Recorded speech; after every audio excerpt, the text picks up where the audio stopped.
Somalians have taken over Minnesota, right? They're claiming it as the promised land. Minnesota is the homeland of the Somali people, and it was promised to us 3,000 years ago. I lost my home in 2017 because of the Somalian influx.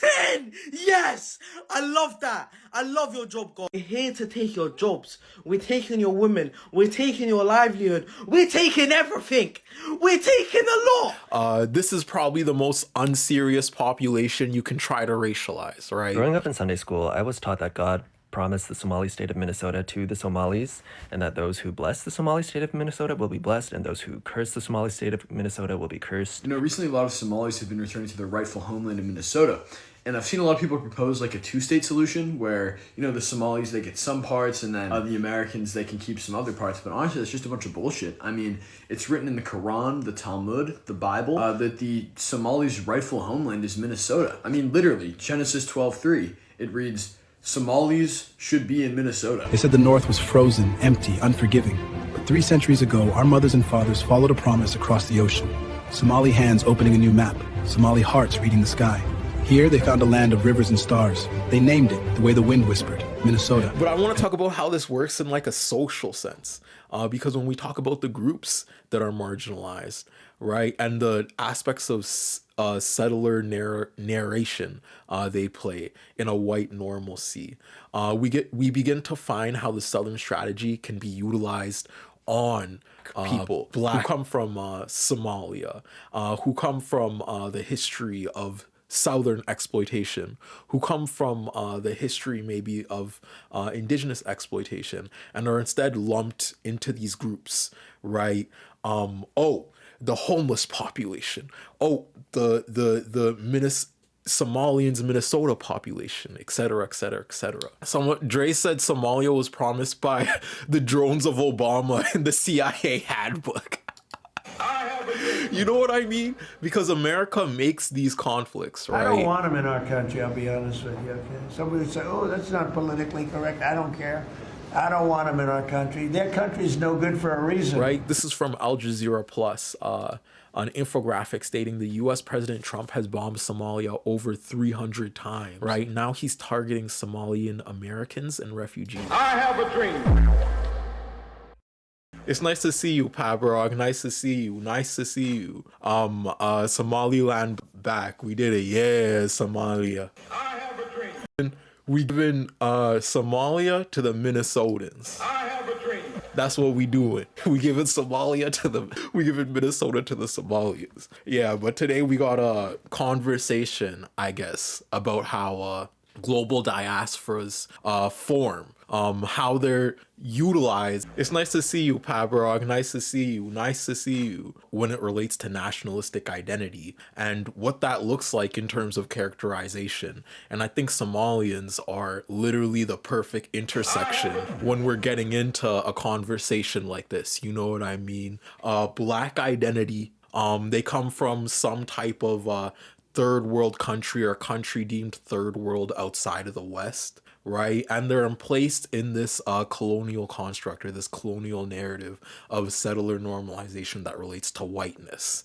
You know what I mean? Someone said I'm only unmuted on Twitch. I have a dream. Y'all can't hear me on YouTube? Y'all can't hear me on YouTube? Dre said Somalia was promised by the drones of Obama in the CIA handbook. You know what I mean? Because America makes these conflicts, right? The reason why why there's so much Somalians in Minnesota in the first place is because during the Cold War, America was fighting against the USSR and decided to fund the capitalist faction, which caused a gigantic refugee crisis in Somalia because of the tactics they used, right? Right? Like, come on. I have a dream. Come on. But anyways, y'all are saying y'all could hear me on YouTube. That means I can begin. That means we could start.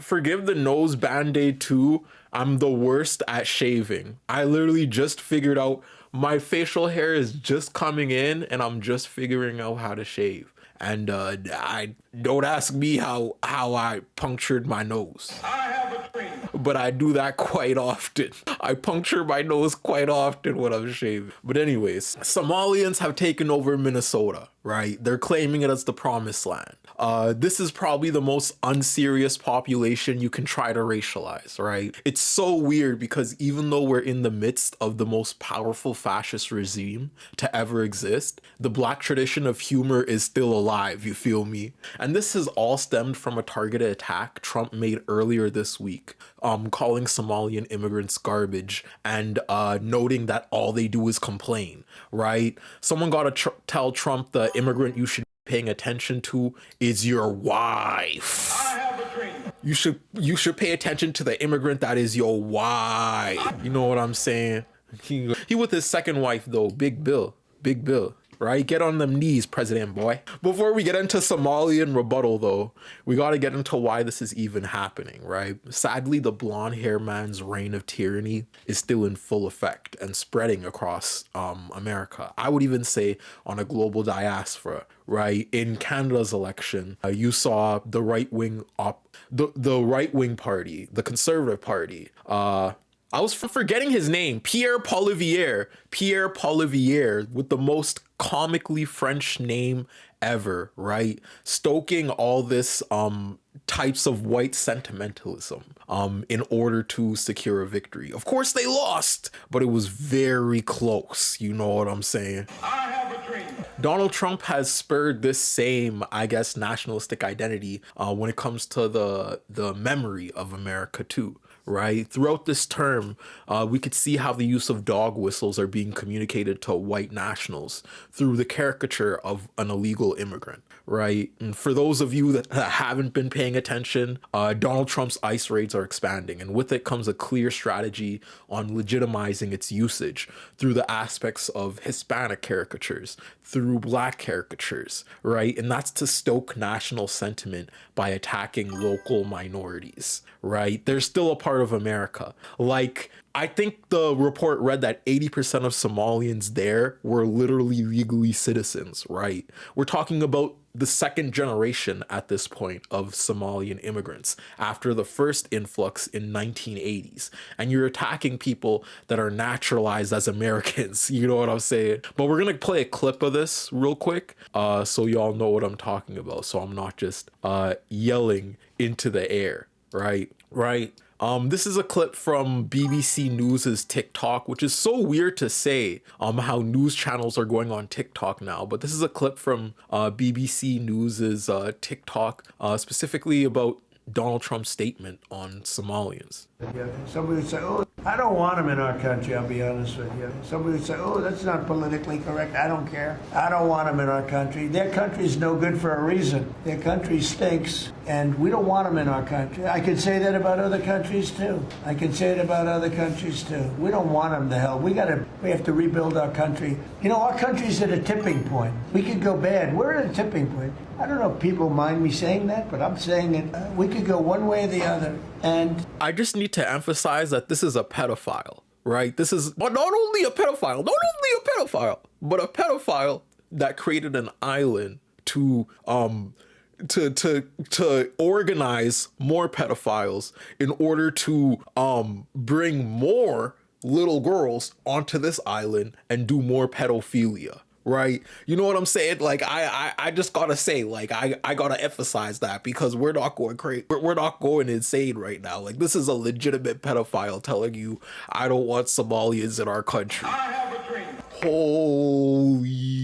Holy, right, guys, right? It's Donald Trump stoking his fan base again. Like, not even blowing dog whistles at this point, blowing dog horns at this point, right? See, conservatives utilize white identity politics on a diaspora of American nationality that includes like Nigerians, Koreans, Japanese people, Mexican people, indigenous people, Black people, you know what I'm saying? Even though immigration itself is proven to fuel the economy, right? There's a quote here that I'm going to put on the screen that reads, when immigrants enter the labor force, they increase the productive capacity of the economy and raise GDP.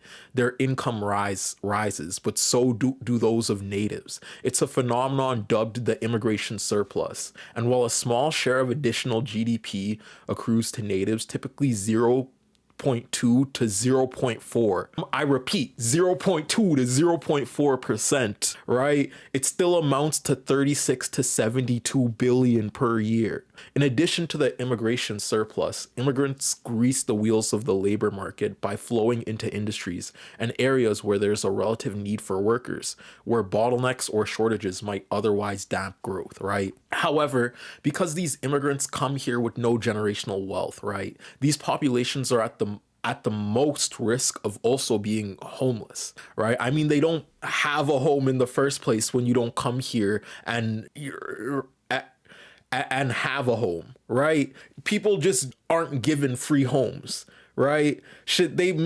They put us in houses made in the 1960s with no AC as an immigrant, right? And had us using paper fans in the summer. Paper fans for damn near 60-degree heat waves, you know what I'm saying?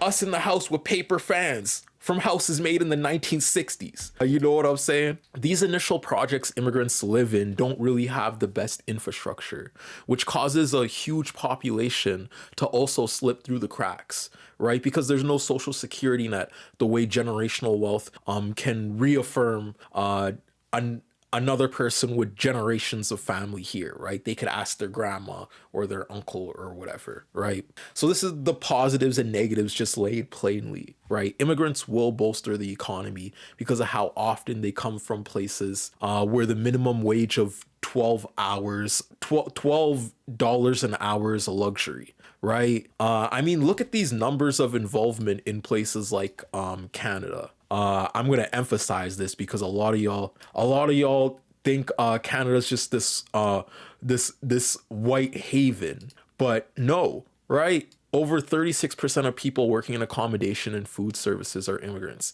Nearly 38% of those working in the transportation and warehouse sector are immigrants. This is from the government of Canada, by the way, right? Called The Economic Impact of Immigration for people that want to read that. Over 34% of those working in professional, scientific, or technical services. Over 20% of those are working in construction, right? And the list continues. It keeps going and going and going. That's the immigrant surplus. That's the immigrant surplus. But conservatives will tell you things, right? Like the homeless population that is mostly comprised of immigrants and newcomers who slip through the cracks because of a lack of generational wealth, or people that have been consistently marginalized, are a result of a communal laziness, right? They rewrite the story. They say that the same trauma that was placed on indigenous and black societies, which has led to this homeless population, is a result of communal laziness. Oh, well, immigrants who come in and work all these jobs, you know what I'm saying, and slip through the cracks and become homeless. Well, that's a result of immigrants' communal laziness. That's an export of immigration. You know what I'm saying? Even though the most employed person you know probably is an immigrant mom with like 3 kids. You know what I'm saying? Someone said at the end of the day, immigrants and labor is just a step above slavery is capitalism. It cannot properly exist without exploitation, as immigrants and marginalized people can be paid less and less and work more and more, right? But I want to talk about how this works in like a social sense, because when we talk about the groups that are marginalized, right, and the aspects of settler narration they play in a white normalcy, we begin to find how the Southern strategy can be utilized on black people who come from Somalia, who come from the history of Southern exploitation, who come from the history maybe of indigenous exploitation, and are instead lumped into these groups, right? Oh, the homeless population. Oh, the Somalians Minnesota population, etc., etc., etc. Quote by Cactus in the chat: they do all the jobs, but they're still poor because they're lazy and waste their money on stupid shit. Right. But I want to say the reason why this aspect or this Southern strategy is so prevalent or so popular is because of the way it attacks localized communities, right? If you're somewhere in like California, Indiana, New York, Atlanta, or Toronto, most of these immigrant populations are Black and Hispanic, right? While also being confided in certain areas of the city. This is because in the Jim Crow era, banks literally installed maps which would chart out Black and colored people's houses in which they were allowed to buy property in, right? AKA colored people were not allowed to buy houses around white people, right? I have a dream. And it was geographically charted, right? Following massacres like Tulsa and sundown towns excluding Black residency, along with the continued support of white nationalism in the South, though, places like Chicago, Los Angeles, and New York became hubs of Black adjacency, right? Those same areas which were boxed out for Black people became hubs of culture. I mean, look at where rap started in places like New York, right? These places that welcomed Black and colored immigrants with open arms. More than just open arms, though, they needed the citizens to run their cities. And these citizens responded with giving the entirety of their community culture, responded with giving them productivity, responded them with giving them billions of dollars in GDP, right? I mean, imagine hating Spanish people in Santa Monica, Los Angeles. Do you know how wild you sound? Like, settlers really play dress to impress with marginalized identity, right? They'll be on the matcha trend Monday, at the barbershop Tuesday, eating at a Mexican restaurant Wednesday, wanting to do henna Thursday, then complaining when they see four Somalian friends walking around their city on Friday. It just doesn't make sense, right? It just doesn't make sense. I have a dream. Right. However, sadly enough, our continued communal history is consistently utilized against us by those in power. Right. And that's how the Southern strategy and dog whistles work. President Lyndon B. Johnson said it best when he said, if you can convince the lowest white man he's better than the best colored man, he won't notice you're picking his pockets. Right. Hell, he'll give him someone to look down on and he'll empty his pockets for you. End quote. Right. I mean, redlining as a form of segregation only legally ended in 1968, right? Only a generation ago. So when you look at the majority of people being Black and Indigenous in cities which have historically utilized white identity politics against colored people, you realize there's a through line, right? A through line of marginalized experience, right? And sadly, we live in a world where the narrative of white adjacency or normalcy is constantly reaffirmed, both in social reality and by by people like Trump, right? I mean, the same sentiment from 1968 with redlining still exists today, right? I have a study here I'll pop on screen, but it reveals that real estate agents in Long Island are still steering white clients towards predominantly white neighborhoods and people of color towards neighborhoods with higher minority populations and lower incomes, right? Sadly, woke one wasn't that powerful. We haven't absolved ourselves of all of this. You know what I'm saying? Sadly, woke one was not that powerful, right? I'm still low-key mad on how we fumbled the BLM movement, right? Places like Long Island that were built off white communities who didn't want to live beside Black people still carry on this sentiment, which makes the dog whistles of white community so powerful, right? When you're leveraging a caricature of Somalian community in the way Donald Trump is, right? And these aren't just pockets of America. We have a white president who got elected clowning on immigrants for a reason. And that's what Donald Trump is doing with Somalians, specifically as a way to target the leadership of Omar Fateh and Ilhan Omar. And I probably said that horribly. And I'm so sorry because y'all are East African baddies, and I'm so sorry I said that horribly. I have a dream. Right? Glad to see another stream. Hope the 24/7 fundraiser went well. Yes, it did. Thank y'all so much for contributing to that too. I gotta say. But anyways, this is Ilhan Omar, an American politician serving as the U.S. representative for Minnesota's 5th congressional district. Right? Since 2019, by the way, right? For 6 years, right? She is a member of the Democratic Party. Before her election to Congress, Omar served in the Minnesota House of Representatives from 2017 to 2019. That's a lot of skin in the game, right? But she has a conflicting story too because of her aspect of identity because of being Somalian, right? Omar was born in Mogadishu, Somalia on October 4th, 1982, and spent her early years in southern Somalia. She was the youngest of several siblings, right? She had to flee the Somalian civil war, right? And spent 4 years in Dadaab refugee camp. Came to America and built herself up to being a politician, right? Built herself up to serving her community. Right, this is she is like the story of absolute adversity to the worst aspects of capitalistic emplacement globally emplaced on marginalized diasporas, whether that's back home in Somalia or here, right?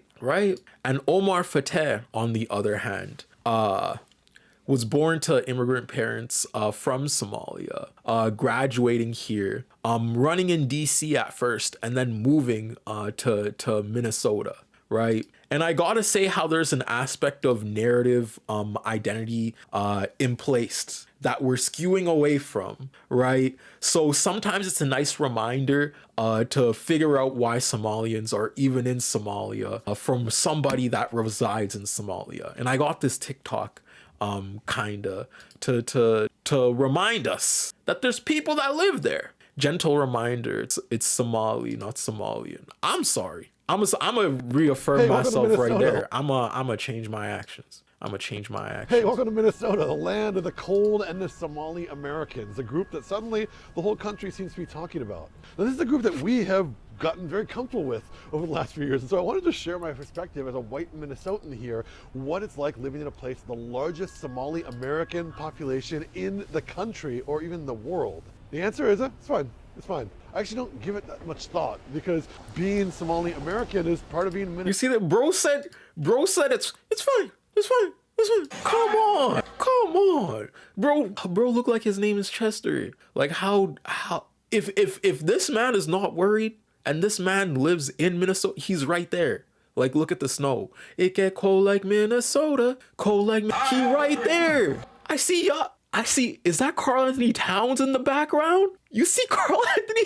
Sorry, not Karl Anthony Towns. Is that the Minnesota Timberwolves are literally in the background. The Timberwolves are literally in the background. I have a dream. Come on, he right there. Minnesotan these days, and I'm old enough to remember from the 90s when the first kids started arriving from Somalia. They were in my classes, mostly in ESL classes in those early days, learning English as a second language. And so it wasn't a story of kumbaya, holding hands and making friends with these new arrivals over here. It was a hard-fought challenge for a lot of these kids to learn English in the early days, English as a second language, and then come into the community. A lot of our... That's actually like such a good point that Cactus made that I want to bring to the aspect of Somalian identity and caricature emplaced in Minnesota, right? Well, Somalian people are being demonized, right? I mean, Somali people are being demonized. We said we had to change. While Somali people are being demonized, attacked, and racialized, right?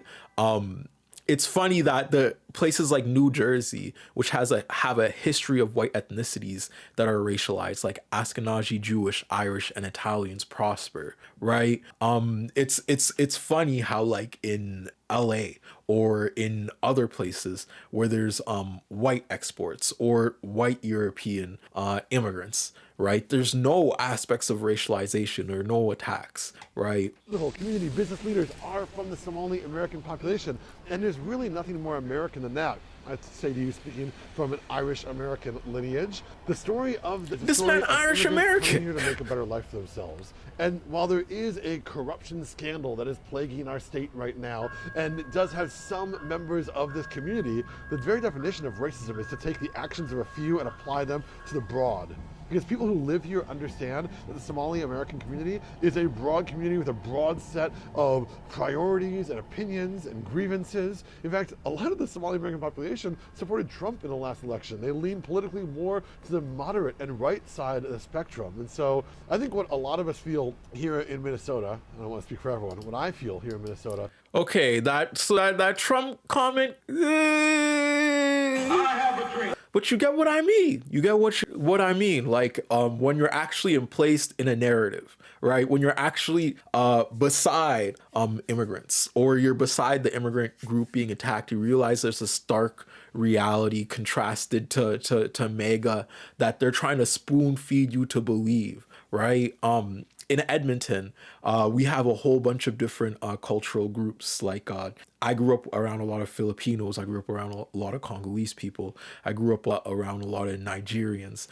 You know what I'm saying? And although we were racialized in a certain way because we live in Canada as like white, Black, Asian, and put into certain categories, at the end of the day, we all understood that our own cultures interpersonally, right, are different, are separate, and we learned about each other's foods, each other's dances, experience the warmth of each other's families. You know what I'm saying? When you're not doing that and you're so separate from Somalian community or Hispanic community or whoever ICE is demonizing this week, right? What you're doing is taking in a caricature that doesn't exist. This created dog whistle makes a lot of sense for Donald Trump because of the way he's targeting specifically the politicians of Minnesota, right? Ihan Omar and Omar Fateh, and how he's trying to expand ICE into Minnesota,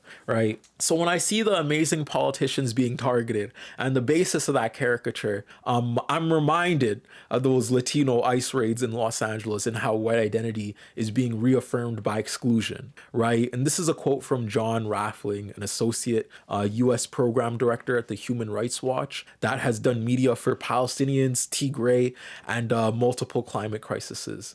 It reads, these raids, mostly targeting Latino communities, have inflicted devastating harm on the people of Los Angeles and have continued and even expanded their tactics as they spread to other cities, right? They tear apart families, cause people to live in fear, and showcase the cruelty of the Trump administration's immigration policies, end quote, right? I wanna zero in on that aspect of expanding their tactics, right? Expanding their tactics to other minority groups like Somalians in Minnesota, right? When they go to these cities, what they'll be doing is looking at the marginalized groups that they can stoke fear and sentiment from a nationalistic standpoint and attacking them, right? Because not only that, the White House is seeking to more than triple the number of daily arrests made by ICE, right? So in order to justify having a Gestapo-like arm of the government that answers to Trump, MAGA needs to narratively create an internal threat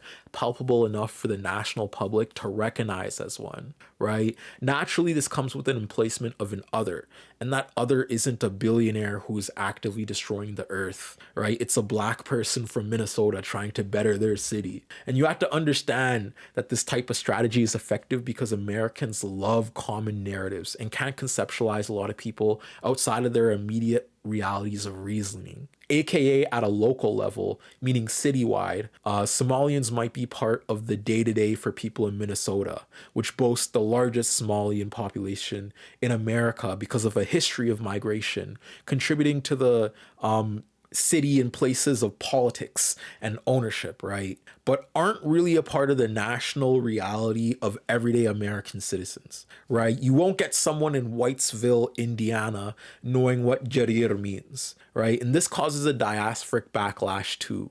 Communities outside of white identity who are in the midst of nationalistic thought in this mega wave are not envisioning a future where Somalians are the president, right? Because of a long history of xenophobia and anti-Black racism.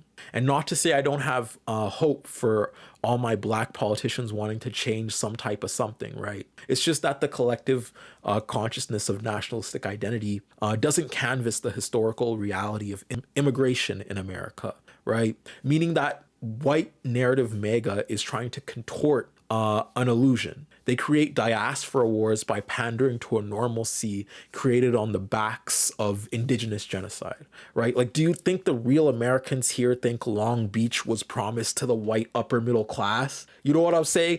Do y'all I have a dream. was Beverly Hills promised to Hollywood movie stars? I have a dream. Like this is weird. And like I said earlier, these narratives are tangible because how they're treated as normal.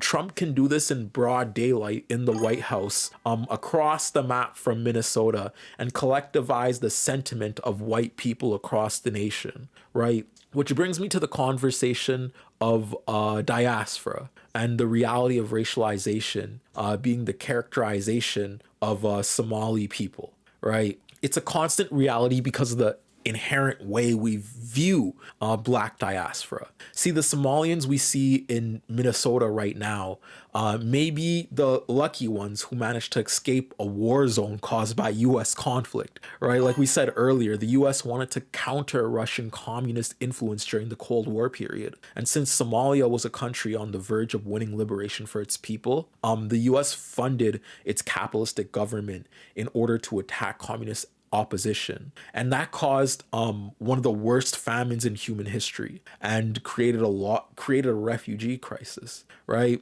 So back in 1980 we had an influx of immigrants to Minnesota from Somalia who wanted to work, instating them in the diasporic identity of Black American. You know what I'm saying? Being targeted. And I got a good video I want to show here. Someone said send Texans up here in December and January. I dare you, ICE. Oh my God. Oh my God. But anyways.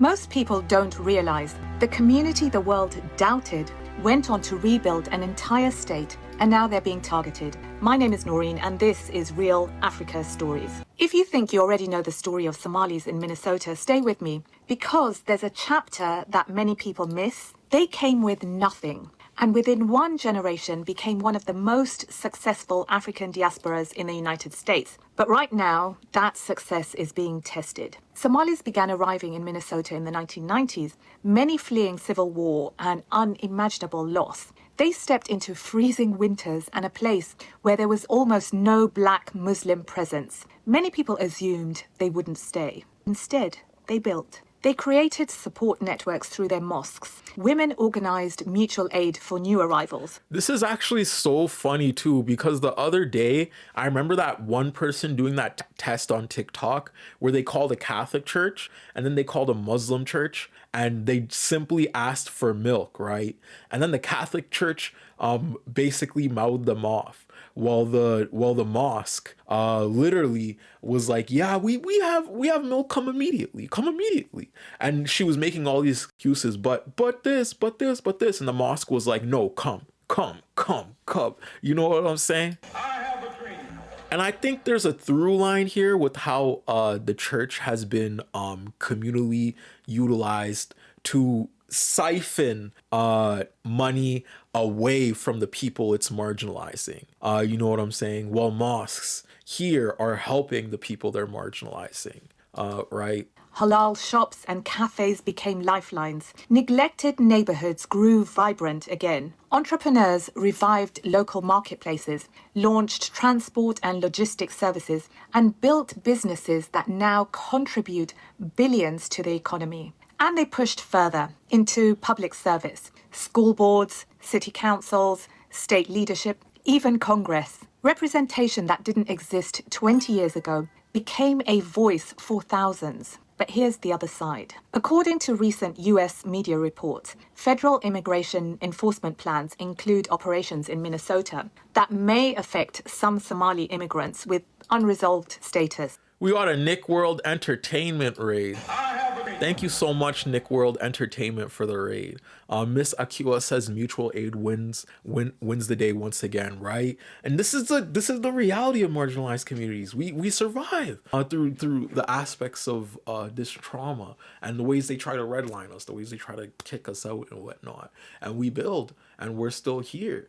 But that narrative or that narrative doesn't play into a nationalistic identity, right? As much as these Americans want you to believe that America is built and engined and oiled by exclusively these white communities, right? That stay away from marginalized communities. That's just not the case, right? America is the story of a bunch of marginalized communities like the Black diaspora, the indigenous diaspora, the Mexican diaspora, still surviving in the midst of fascism. Right? Mom said, love the education. I'll DM you. But the CSRA have 100 pair of thermal socks for 7th Gen Collective if we can get an address that can handle receiving the boxes. Yes, we can! Wait. Let me screenshot that. I'll send that right to Kat. But thank you. DM me on Instagram and I'll get right to you. And in a community where many families are mixed status, citizens, green card holders, visa holders, and refugees, fear spreads quickly. Parents worry about school pickups. People who have worked and contributed for decades look over their shoulders, and success suddenly feels fragile. But if this community has shown us anything, it's this. They don't just survive change, they shape it. They've rebuilt before, they've stood together before, and they're not about to stop now. So here's my question for you. Do you think the Somali community in Minnesota could inspire new ways for African diasporas to protect their progress, no matter what challenges arrive at their door? Share your thoughts below. And I need to emphasize that because like Somalia isn't the only African country that has gone through the trials and tribulations of in-placed colonialism and the aspect of U.S. interference, right? We have diasporas of Sudanese community in places like New York, in places like Atlanta. We have the diasporas of Congolese community spread across America. We have diasporas of the Haitian community spread across America. And the whole time conservatives will use this Southern strategy against those diaspora communities who only have like 1 or 2 generations in America. You know what I mean? Nick World said, gotta rate and lurk. Have a great stream. Much love. I'm only on Discord and Signal, but I'll get someone from the org to reach out through Insta. Thank you so much. Thank you so much. And thank you to Ayer for coming in. Nice to see you in the chat, Ayer. But anyways, right? The aspect of emplacement is being utilized against us. Right? In the same way Spanish for the average person and Hispanic people may be present in a normality when you're in San Diego. Because let me repeat that name, right? You're in San Diego. I have a dream. Or if you're in some place like New Mexico, right? New Mexico. I have a dream. Hispanic people may be a reality. Or if you're somewhere like Texas. But for the average dude in the Midwest, which contains the highest percentage of white people, right? Living with Hispanic people may be an uncharted reality for you, right? If you're in Edmonton, Alberta, of all places, you actually may be really accustomed to living with Southern Sudanese people because there is a huge Southern Sudanese population over there, right? But life for the average dude named Thomas in the Midwest doesn't really include a quinceañera or a samosa every now and then, right? And let's not even get started on other diasporic identity inside of the recognition of what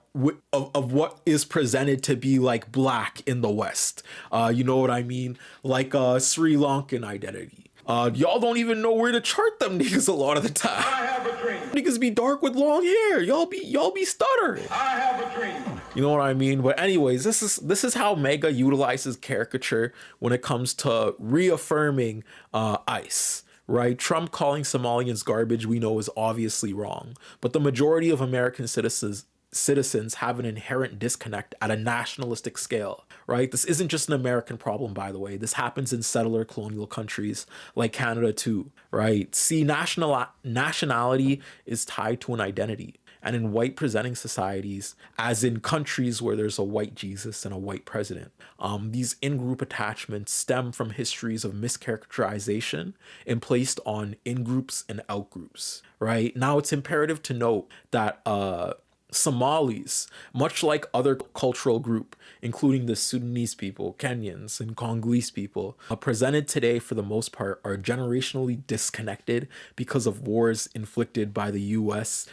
Too, and wars that are continued by the U.S. Right? Like the U.S. is gearing up to start another civil war in South America, but also they've consistently bombed Somalia this year, right? At the same time, they're stoking this invisible beast of immigration, right? And being like, oh, Hispanic people, we just need to deport more Hispanic people and we'll make America great again. While gearing up for war against South American countries. They're also demonizing Somalian people while gearing up for war against Somalia, right? This is from Al Jazeera Plus, an infographic stating the US President Trump has bombed Somalia over 300 times, right? Now he's targeting Somalian Americans and refugees. I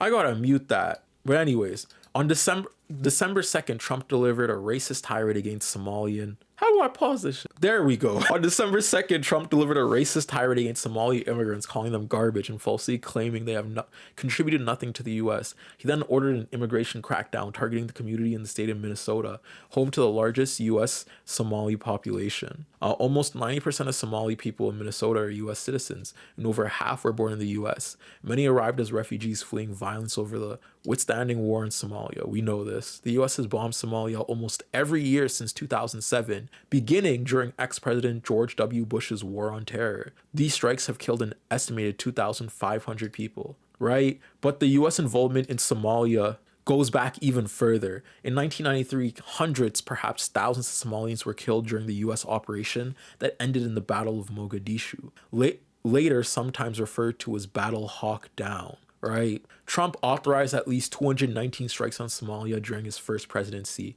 Those strikes have escalated during his second term. At least 105 strikes in less than a year. Right? In 2018, a U.S. drone strike on Somalia authorized by the Trump admin killed up to 5 civilians.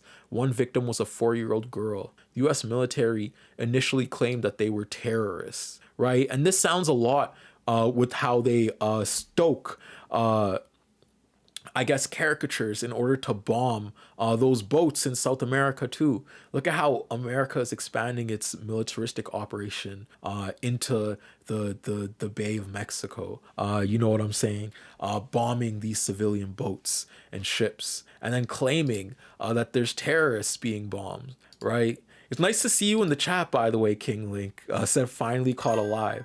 Thank you so much for being here. But let's get into how the world is reacting to Trump's chaos, right? Starting with the implication of caricature, I guess. And I got a couple videos here that we're gonna skim through, play through. I'm Randy Meyer. Our top. This first one is from Fox. It reads, Minnesota GOP lawmakers react to Trump's Somali comments. Story, we're getting our first details on some of the migrants that ICE arrested this week for being in the country illegally. We're also hearing from state Republican lawmakers who say the operation targeting Somalis in the Twin Cities is necessary to root out fraud. Fox 9's Mike Manzoni joins us with a look at some of the people arrested. And Mike, the feds are calling them the worst. I need y'all to put into your mind how they actively create demons, right? They're actively creating this caricature. They're like, oh, ICE is needed because of fraud. ICE is needed because of this, because of this, because of this, because Somalians are garbage, because da-da-da-da. You know what I'm saying? I need y'all to understand that first and foremost, and how they make this a normality on the news, how Fox does this. Worst of the worst. Hey, Randy, Homeland Security officials sent us several photos of immigrants they arrested in what they're calling Operation Metro Surge. They did not specify how many people they picked up, but they sent us a dozen mugshots of people, some of them convicted criminals who they say are here illegally. Here are just a couple of them. This is Abdul Qadir Sharif. Remember the past statistic of 80% of Somalians, right, being here legally. Actually, I think it was higher. It was almost 58% of Somalians in Minnesota were born in the U.S. Of the foreign-born Somalians in Minnesota, an overwhelming majority, 87%, are naturalized U.S. citizens, right? Holy hell. Like, they're skewing a narrative.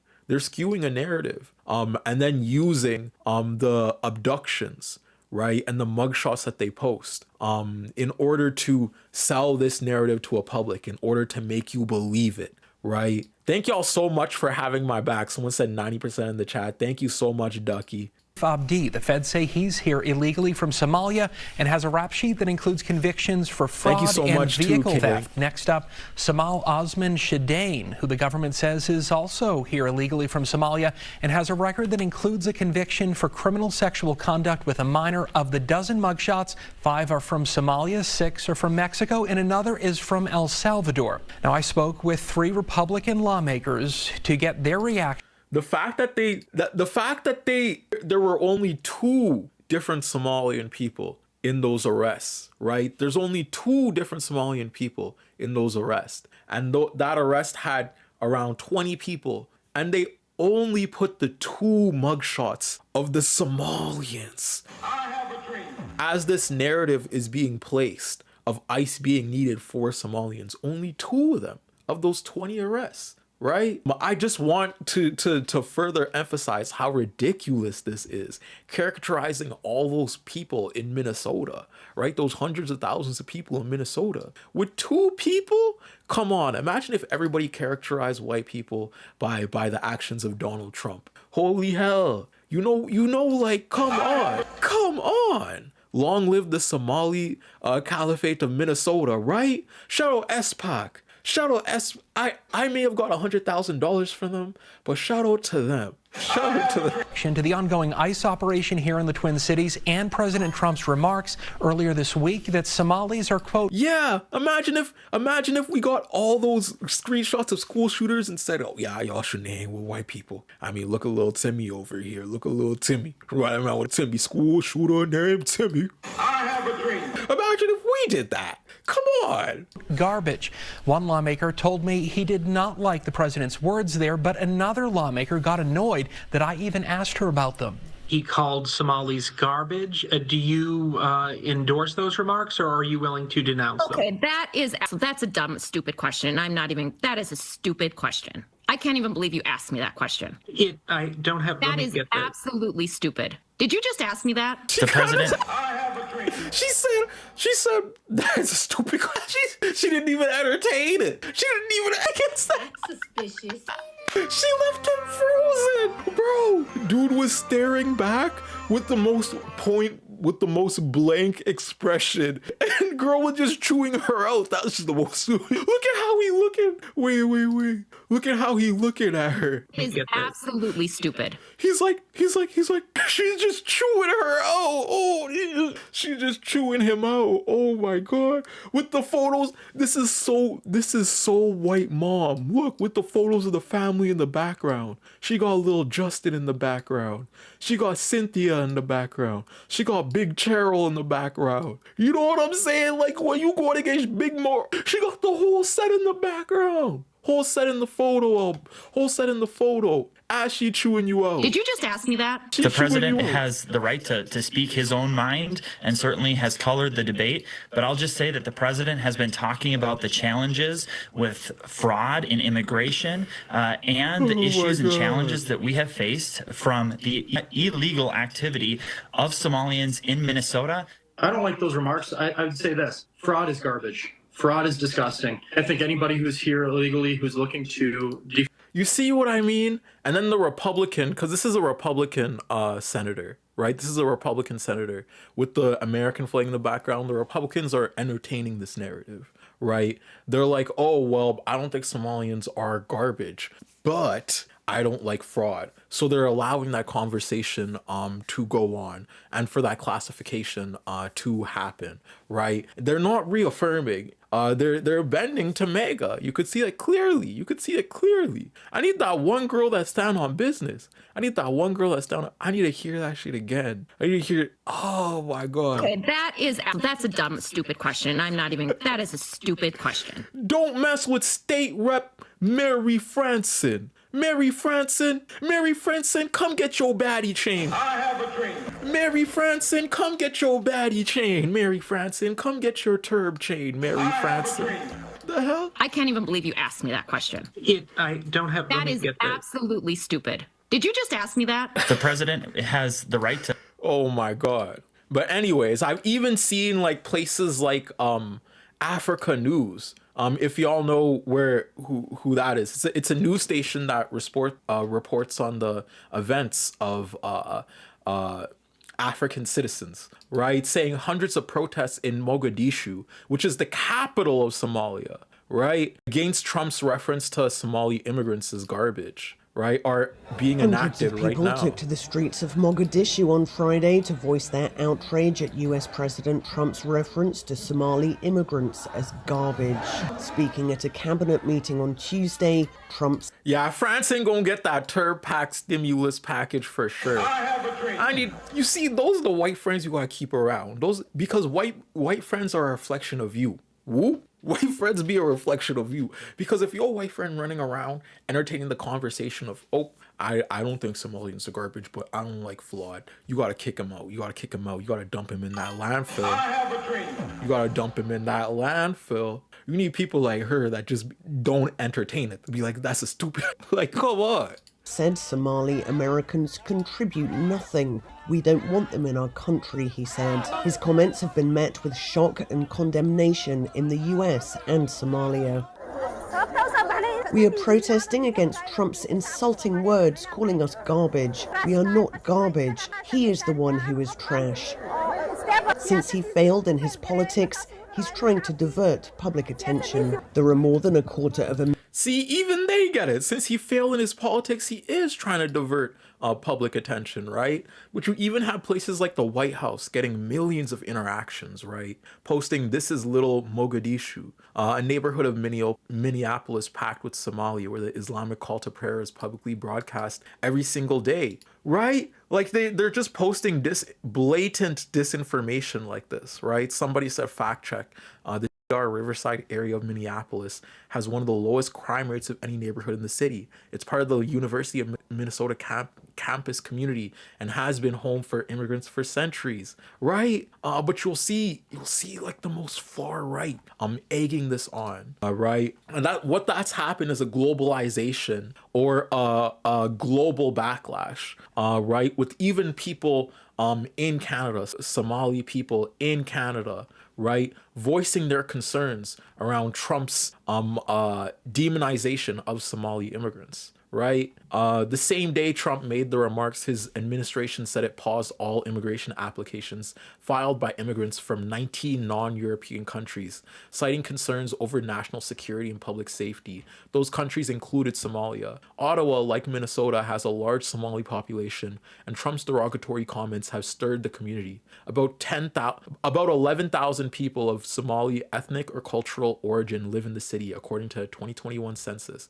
which does not account for anyone who would have arrived in the last 4 years, right? Someone said, I feel like for myself, watching it from the outside here, I felt like I was holding my breath. A Somali Canadian born in Ottawa, especially those who are living in Minnesota, I imagine many folks who have been holding their breath too, right? But in Minnesota, right, we're seeing this very clear display of solidarity by the community, right? On Tuesday, President Donald Trump called them garbage and sent immigration enforcement agents into the state. Quote, people were saying that Minnesota Somalis are Minnesotan as tater tot hot dish. I don't even know what that is. That's gotta be Minnesotan. Well, let's watch this little video. Teaches you everything about life. Chat, I'm not watching it with the ads on, chat. Chat, never pay for your ads, chat. We're going to go the wrong way if we keep taking in garbage. The president was talking about Somali immigrants. You are Somali American. What's your reaction to what you heard from the president this week?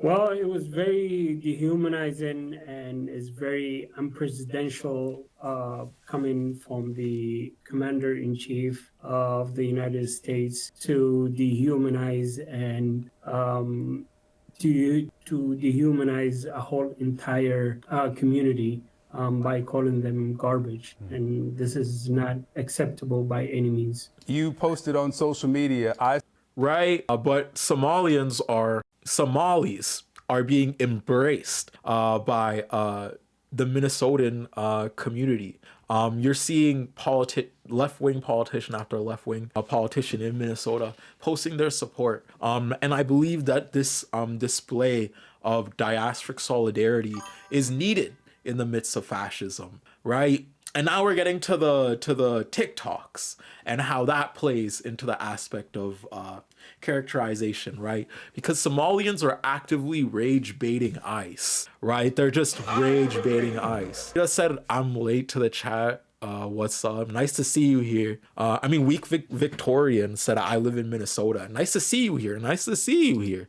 I have a dream. But anyways, Somalis have been posting TikToks, right? Specifically, contorting the aspect of settler colonial identity by saying Minnesota was promised to them 3,000 years ago, right? Doing the same white lie of like, oh well, this isn't indigenous land. This is Long Beach, right? This is where I live with all of my middle class friends. Minnesota. I'm telling you, Somalis are doing the same exact thing. I'm Somali, chat. I have a dream. I am Somali, chai. I've seen claims that Somalis founded Minnesota. I have a dream. It's Minnesota land.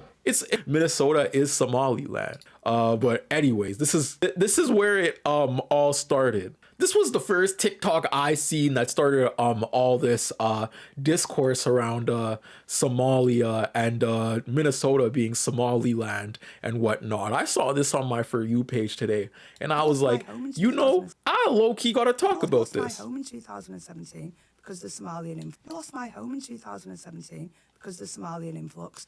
Listen! Yes! I love that. I love your job, God. We're here to take your jobs. We're taking your women. We're taking your livelihood. We're taking everything. We're taking a lot. This is our sole goal. We came to this country to overtake the whole country. And one person at a time. I'm so happy you lost your job. Bro, the fact that you lost your job because of Somalis, I sleep at night gassed. This is a minute long. She's going on. That one girl's like, I lost my job. First of all, that's a ridiculous lie. Like, that first girl was some type of grifter, right? But the way Somalis are taking this, flipping it around, and being like, nah. I'm happy that Somalis took your job. I have a dream. Because why are we so nice to these settler colonial narratives? I like how sometimes they're violently attacked in public discourse, right? Comedy, right? Comedy is one of the most pervasive marginalized traditions. I have a dream. Right? Comedy, right? Every night I sleep so excited that you lost your job. I think, oh my days, yes. What's your name? I don't even know your name. Let's just say your name's Anna. Anna from down the road in Manchester lost her job because of Somalis. Yeah, get in. Oh my days. This guy isn't even from Minnesota. This guy's from Britain. I have a dream. He's from Britain joining the discourse. Oh, bro, it brought a tear to my eye when I saw this. I was so gassed. Yes. You deserve it. Get another job. Yes. Screaming like a little schoolgirl. Oh my God. A lot of white nationalists are really upset about Somali immigration to Minnesota for some reason.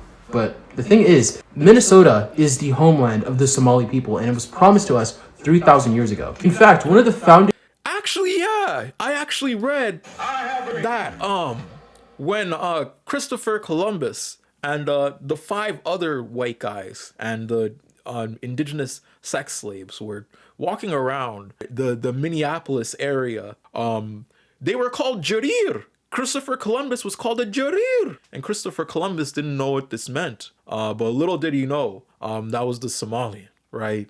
Claiming their homeland of Minneapolis, right? I actually learned that in the creation story, there was an 8th day, and the 8th day was strictly dedicated to Minnesota and Somali people. And that 8th day was filled with samosas. That 8th day was filled with hijabs. Everyone had to wear a hijab, actually. Whoa. I have a dream. Actually, it became hijab day, and everyone had to wear hijab on the 8th day. Whoa. Right? I have a dream.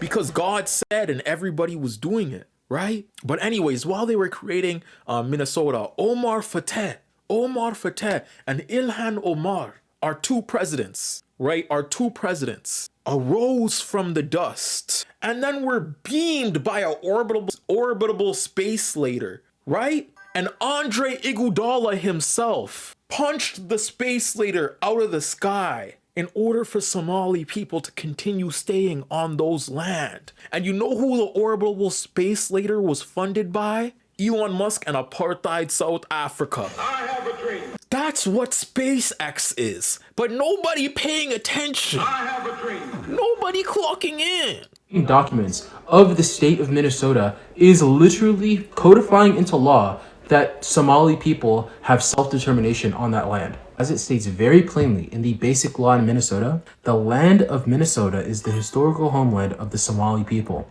in which the state of Minnesota was established. The state of Minnesota is the home of the Somali people, in which it fulfills its natural, cultural, religious, and historical right to self-determination. The right to exercise self-determination in the state of Minnesota is unique to the Somali people. The state views the development of Somali settlement as a national value and will act to encourage and promote its establishment and consolidation. So that's the end of the debate. The only That's literally in the judicial code. It's in the judicial code. Y'all gotta respect us. I am Somali, chai. I am Somali, chai. Now we all pulling up. Now we all pulling up in hijabs, and we all calling whenever you see a white people. Whenever you see, actually, I don't want to teach you all this. I don't want to teach you all this, but this is forbidden information, okay? But since y'all stay till the end of the live, I'm gonna teach y'all something, okay? I have a dream. Whenever you see a white person, say kawaii jet. Say kawaii jet. I have a dream.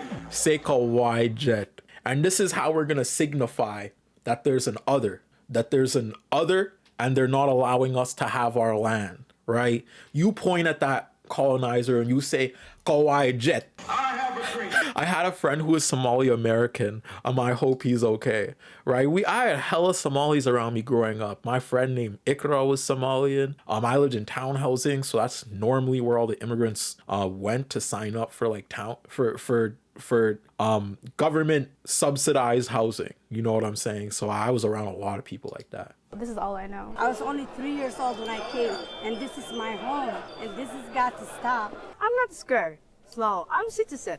I'm happy.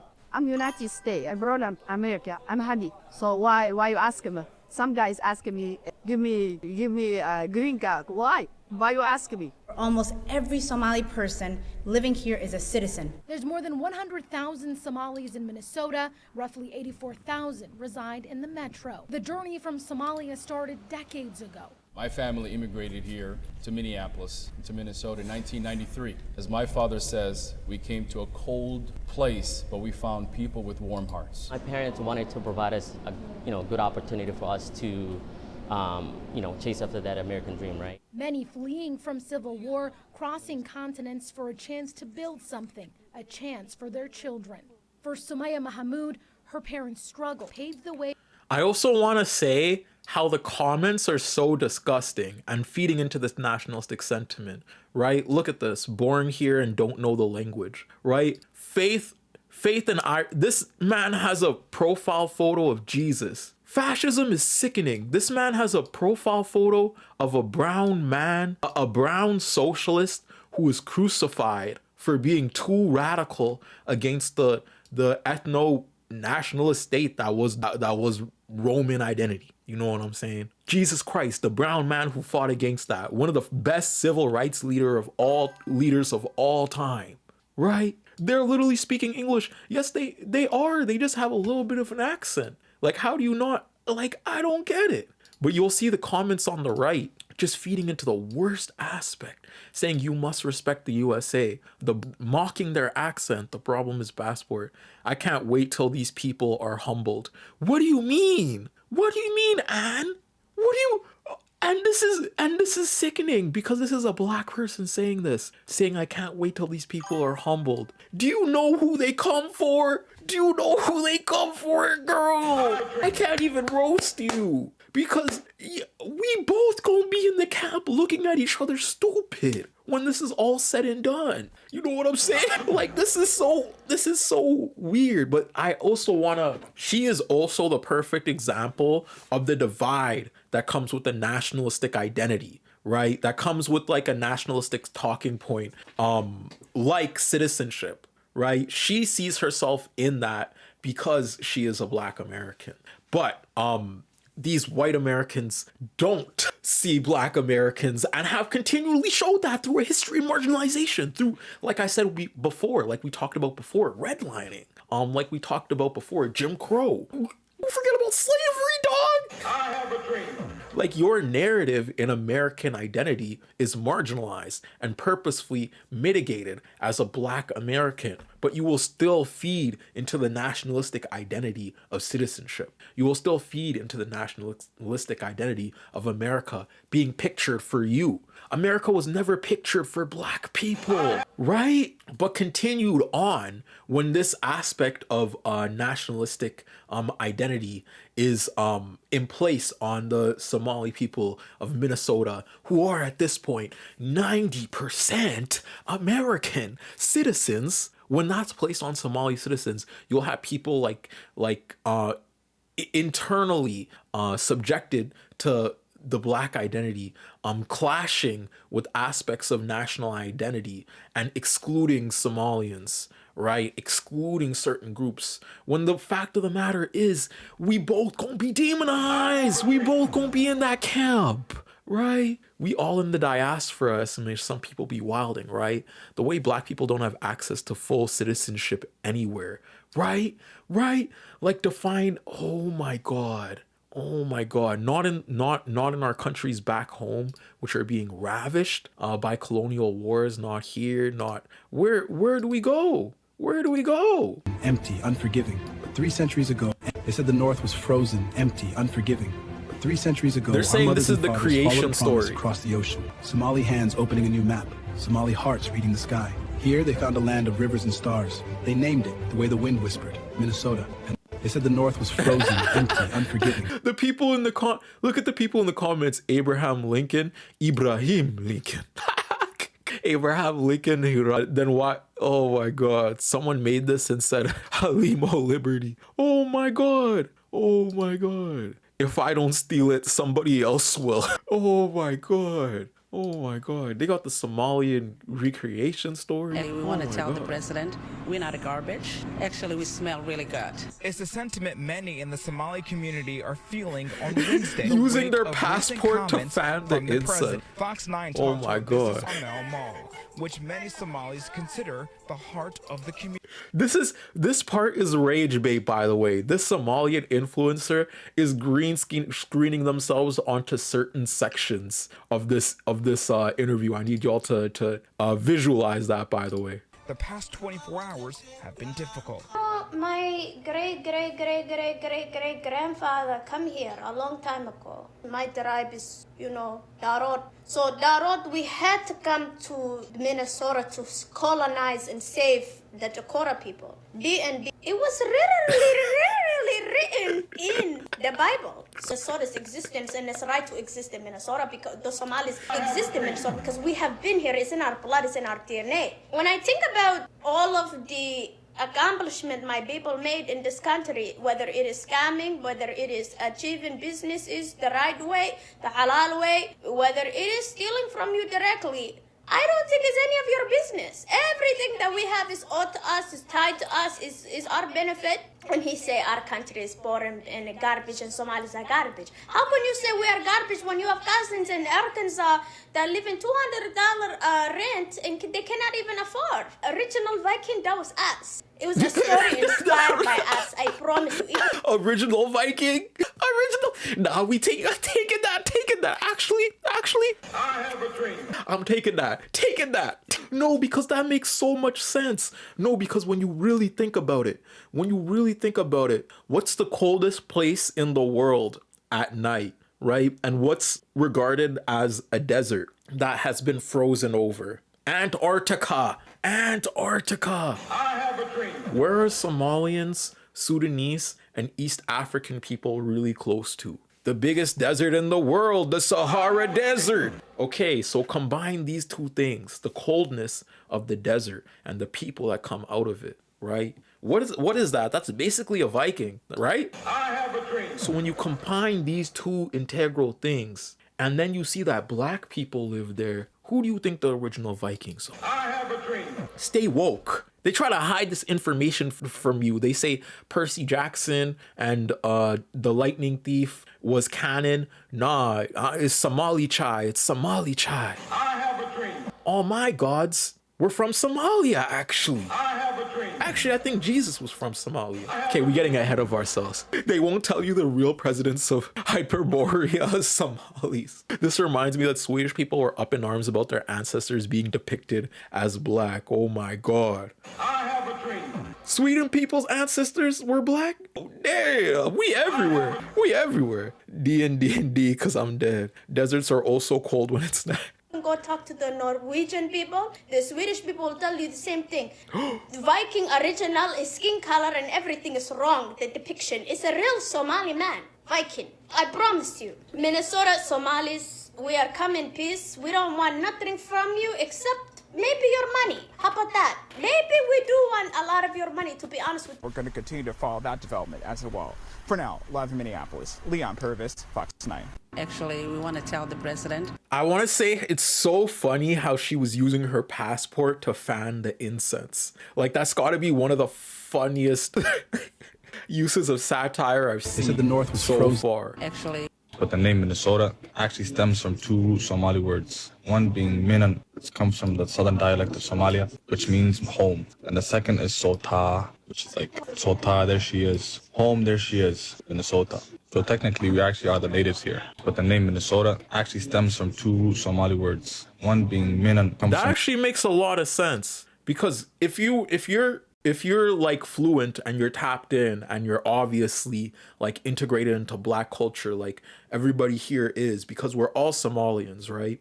We're all Somali. We're all Somali chai, right? If you're really tapped in and you're really Somali chai times 9 million to the Buddhist level, right? You understand that Minnesota, the word Minnesota, right?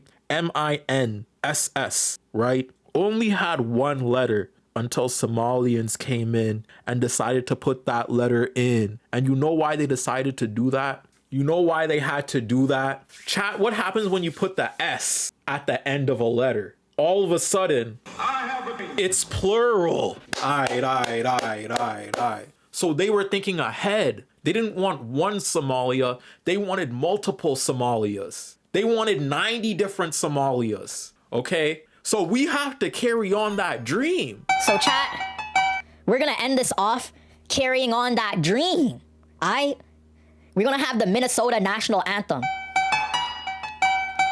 Hey, cause I say hi in Minnesota, hi in Minnesota, hi in Minnesota, hi in Minnesota. I say hi in Minnesota, I'm from the S, cause I'm Somali in Minnesota. Need to stay up off the streets if you can't stand Somalis. You need to stay up off the street if you can't stand Somalis. Hey, Donald Trump popping around like a cracker. Your wife is an immigrant, why don't you whack her? Is it because Somali's blacker? Time to turn up all these crackers. Hey, nah. We're gonna run this back one more time. If you are Somali, I need you to throw the Somali flag in the chat. I need y'all to hype me up. Because it's time. It's time we bring Somalia to the world. It's time we bring Somalia to the world. Everybody is Somalian today, and everybody throws up Somalia in the chat. Throw it up. I need to see 900 of those flags right now.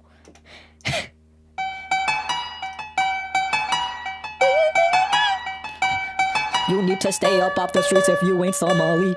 You need to stay up off the streets if you ain't Somali.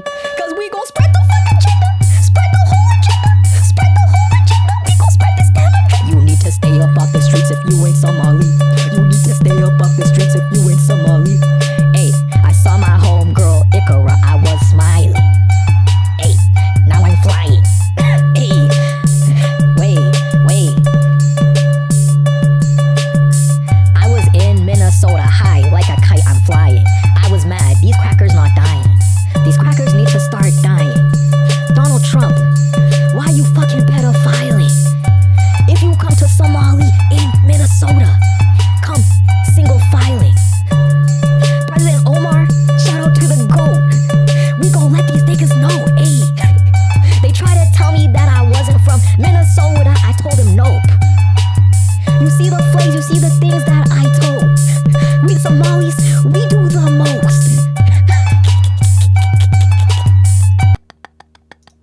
Shout out to the chat.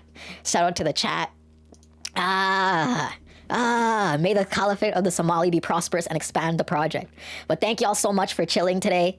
I'm gonna be back tomorrow to do one video about K-pop. So if you want to tune in tomorrow, we'll be going at the same time. Thank y'all so much for chilling with us.